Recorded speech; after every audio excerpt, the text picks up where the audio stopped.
Welcome to Walks in Time, where you experience life through the eyes of someone else. In today's episode, you'll put yourself in the shoes of Katherine, who's awaiting news from her 20-year-old son Dudley, serving in World War I. After arriving on the Western Front in May 1915, Dudley wrote to his mother often, requesting items such as clothing, tobacco and soap, and describing a reasonably comfortable existence.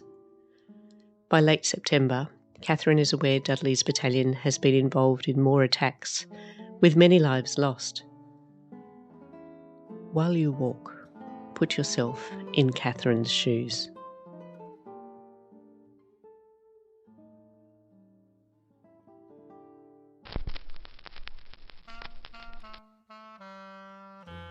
You open your eyes to the familiar surrounds of your bedroom. The rose and ivory damask wallpaper, only vaguely visible in the shafts of light, peeking in from behind the heavy velvet drapes.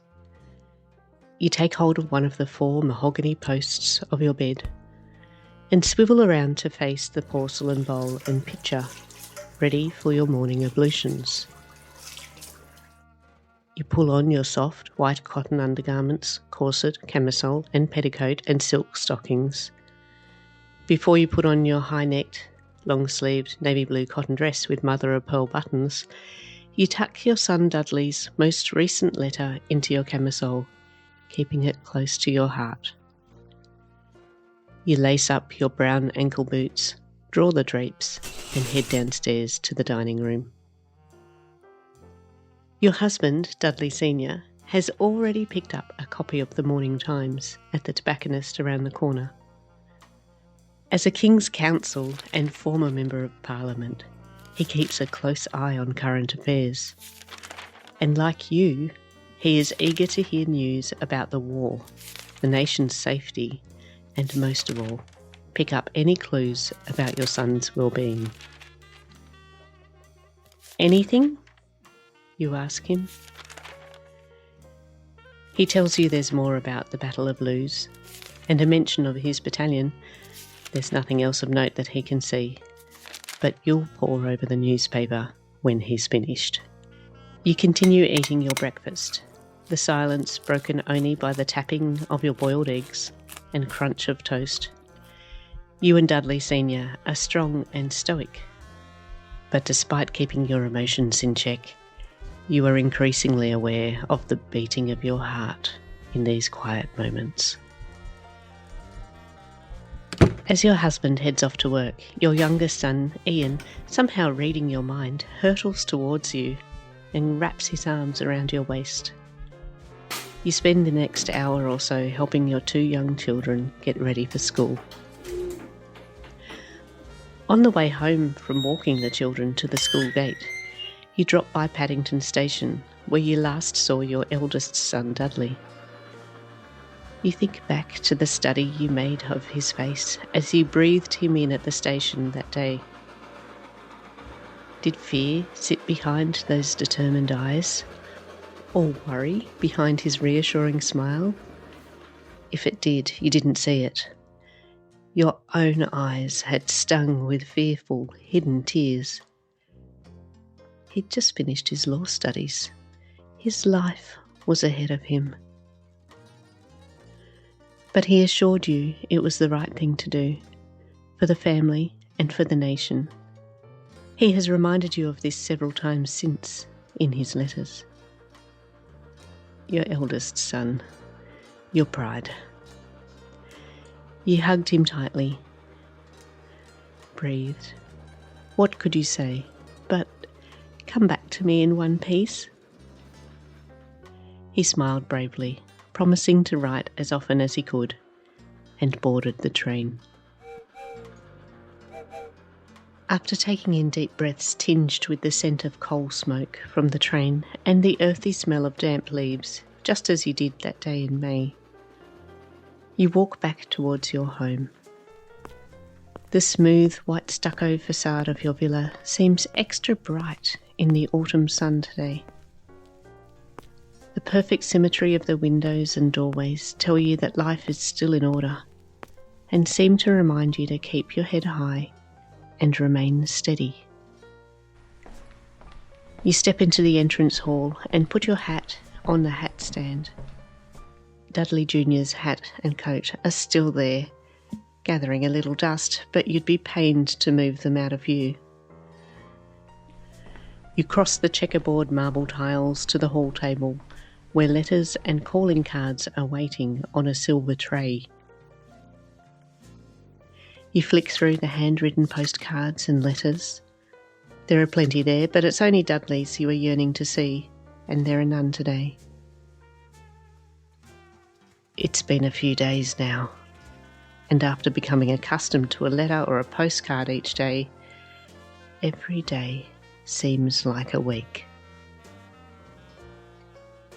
Each day you've read the letters over and over, found whatever it is he has asked for, news clippings, magazines, batteries and tobacco, a torch. Then you've added extra items like hose, vests and food.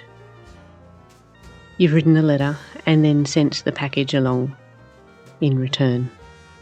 This has become a big part of your daily routine and a comfort, and it makes you feel like you're doing your bit for the country to add to Dudley's efforts. But the last few letters have been a bumpy ride. He'd mentioned the possibility of taking leave. This gave you hope. How you'd love to see him for his 21st birthday, just a few weeks off. But subsequent letters indicate the action at the front is ramping up, so any leave is now probably on hold. The second last letter you had from Dudley, now several days ago, brought the sad news that Dudley's dear comrade and roommate Teddy, who you'd also been sending items and good wishes to, had caught an illness and died. Dudley's next message, the last you'd received for a few days, worries you even more. You pull it out of your camisole. It's frayed at the edges from being read and reread countless times. You remember it word for word. He started off with his usual greeting, "Dear Mother."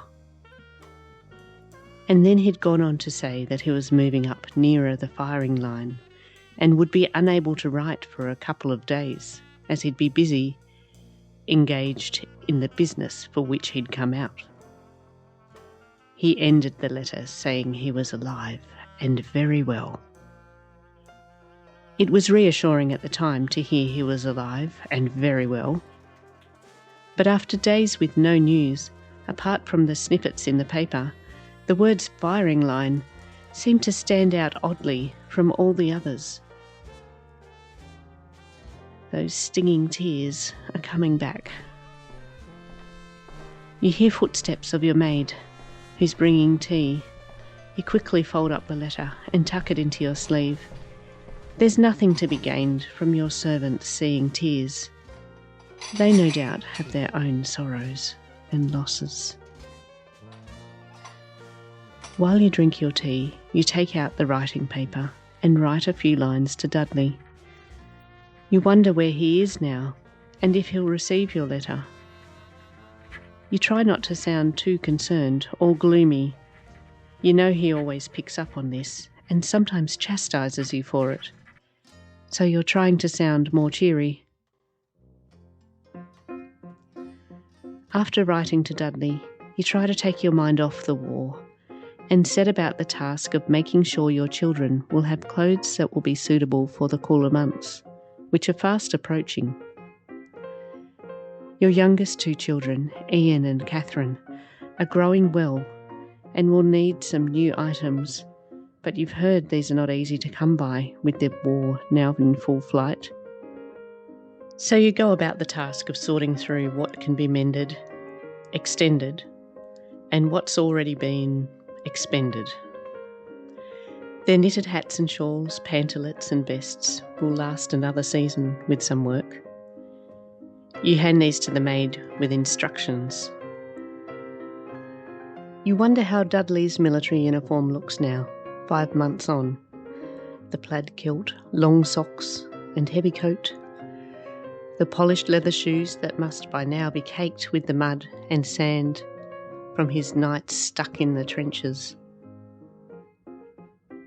You chide yourself, though, for letting your mind wander back to your absent son. There are a few items that you'll need to purchase for Ian and Katherine, and as always, there are items that Dudley will need wherever he is. So taking advantage of the mild autumn weather, you head out on foot into town to see what you can find. After shopping, you take a lunch of cold meats and mustard at a department store tea room. Then, packages in hand, you catch a horse-drawn cab back to your home, just in time for a brief sit-down before the children are home from school. Once again, you check the silver tray on the hall table for letters. You remain hopeful. There's no letter, but you see a field service postcard which has the printed message crossed out, and in its place is a message from Dudley. Your mind and your eyes are now racing. He's well, he says. He says he's been admitted to hospital. He's sick and slightly wounded, he says, gassed. And then you can see there's a small, messy extra note in his handwriting. A special note to you, telling you on no account to try and come across. There's no stopping your tears now. You don't even mind if the maid sees them. And you hadn't noticed the heavy door and squeals, which tell you that Ian and Katherine are back home. Seeing your tears, Katherine takes the postcard from your hand and reads it herself. He's well, she says. And he's in hospital. He says he's slightly wounded. And he says don't go over. Oh, Mother, he's well. Why are you so upset?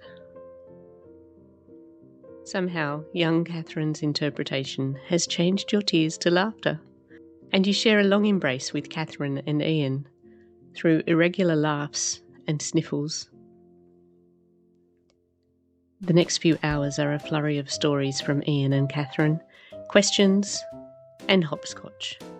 You also show the children the few items that you bought: a deep green woolen coat with a velvet collar and large buttons, and a grey wool jumper dress for Katherine, and grey checked knickerbockers with a matching jacket for Ian.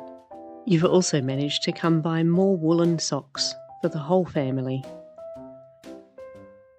The comfort that Dudley is being cared for, and the energy, laughter and sweet smiles of your two young children, along with their doting older sisters, has finally taken your mind off Dudley and his war for a short time.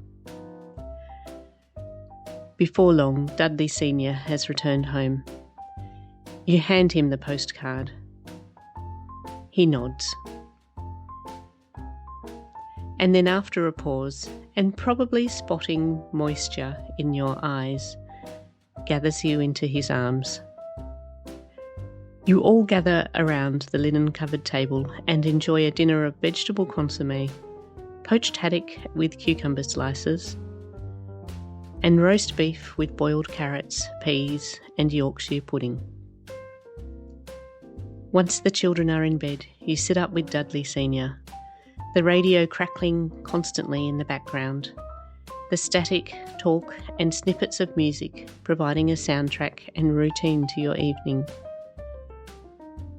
You hope to hear more from Dudley in coming days, and you know that the bumpy road of the war is far from over.